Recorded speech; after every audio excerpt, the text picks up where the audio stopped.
RIME Stock Analysis tomorrow and onward. In this 1-minute video, I'm telling you whether RIME or algorithm holding stock is a buy enough for me. So watch this short video till the end. To be quite frank with you, RIME or RIME, this is how my chart looks like on it, you know, like, there you go. Beforehand, you know, the price started melting and whatnot.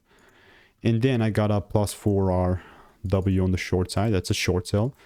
And what this means, like what my drawings look like here, is just it must have gone up a little bit, you know, just it doesn't even have, like, that's just my like simple bias.